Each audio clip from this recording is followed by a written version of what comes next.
एक क्लिक में करोड़ों का नुकसान। स्क्रीन पे दिखता था मजा, लेकिन पीछे छिपा था कर्ज, बर्बादी और कभी कभी मौत तक का साया। हर साल 20,000 करोड़ रुपए इन ऑनलाइन गेम्स में डूब रहे थे और अब 20 अगस्त को लोकसभा ने भी पास किया है ऑनलाइन गेमिंग बिल 2025। इस बिल का सबसे बड़ा फोकस है रियल मनी गेम्स, यानी वो गेम्स जिनमें सीधे सीधे पैसे लगते हैं। सरकार ने साफ कहा है कि इन गेम्स का अब कोई चांस नहीं है। अगर कोई प्लेटफॉर्म या कंपनी इन्हें चलाने की कोशिश करती है तो तैयार रहिए, सजा भी मिलनी है और भारी भरकम जुर्माना भी। यहाँ तक कि अगर कोई बैंक या पेमेंट कंपनी भी ऐसे गेम्स के ट्रांजैक्शन में शामिल होती पकड़ी गई तो उसका भी बुरा हाल होगा।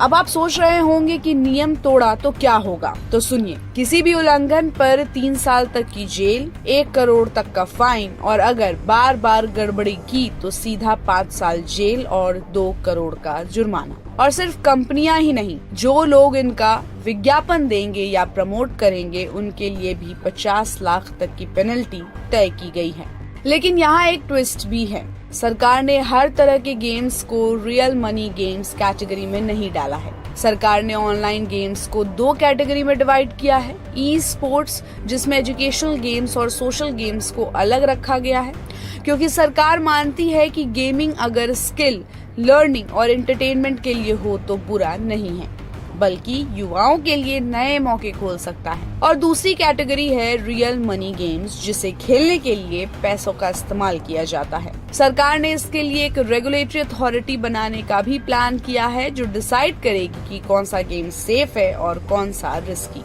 अब बात करते हैं इंडिया की गेमिंग इंडस्ट्री की। तो भले ही लोकसभा में ये बिल पास हो गया है, लेकिन गेमिंग इंडस्ट्री लगातार इस बिल को न पास करने की दुहाई दे रहा था, क्योंकि आज की तारीख में ये करीब 2 लाख करोड़ की इंडस्ट्री है जो हर साल 32,000 करोड़ से ज्यादा का रेवेन्यू पैदा कर रहा है और सरकार को 20-25 हजार करोड़ रुपए टैक्स भी मिलता है। लेकिन अब इस सेक्टर पर बड़ा खतरा मंडरा रहा है। आपको बता दें कि इस बिल की वजह से 2 लाख से ज्यादा नौकरियां जा सकती हैं और 400 से ज्यादा कंपनियां बंद होने की कगार पर पहुंच जाएंगी। यानी जो सेक्टर इंडिया को टेक्नोलॉजी और क्रिएटिविटी में नई पहचान दे रहा था, वही अब सर्वाइवल मोड में आ सकता है। यानी इस बिल के एक्ट बनने के बाद सिर्फ इंडस्ट्रीज को ही नहीं, सरकार के रेवेन्यू पर भी असर पड़ेगा।